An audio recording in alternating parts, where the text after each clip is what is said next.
Hi everyone, welcome to day 18 in the month of November. I am currently sitting on the ground at the back end of my little Honda Del Sol replacing the brakes. The car's name is Tracy and her rear brakes were going out. Actually the brakes on the front end as well are going out. And so I'm replacing the brakes. So a quick little brake lesson. This is called a rotor. This is what goes around and your brakes actually squeeze this. This is a brake pad. And this is a brake caliper over here, which squeezes your brakes together. Now, why am I giving you this information? Because the brake pads right here, if you can see, are fairly worn down. They're fairly thin. This is actually the brake pad. This is the brake pad right here. If you look at the new brake pad, you can see how much thicker it is right in here. How thick that is. That's a good brake pad.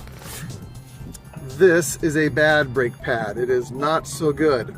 But here's why I'm showing you, because this little piece of metal right here, this little piece of metal comes right down here, and you can notice it actually sticks over the edge of this metal plate and it intrudes into where the brake pad is right here.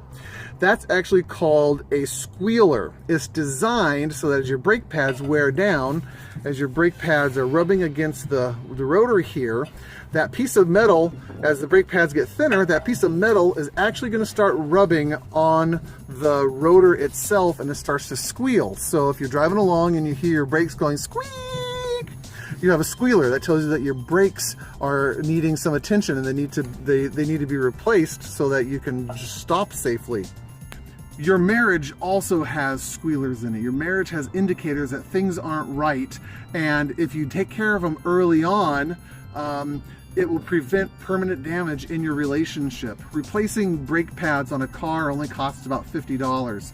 Replacing brake pads and rotors and having someone else do it costs about $600.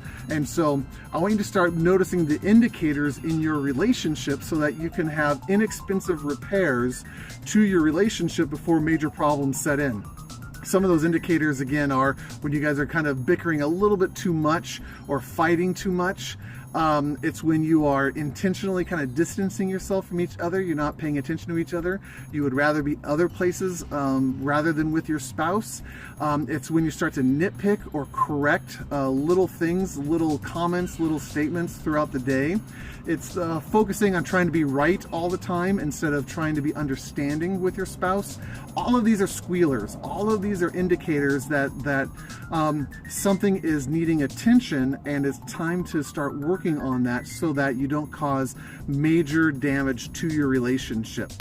Anyway, I thought I'd have you join me as I'm kind of fighting with these brakes and trying to get them done. Hope you enjoyed today and hope to see you tomorrow on day number 19.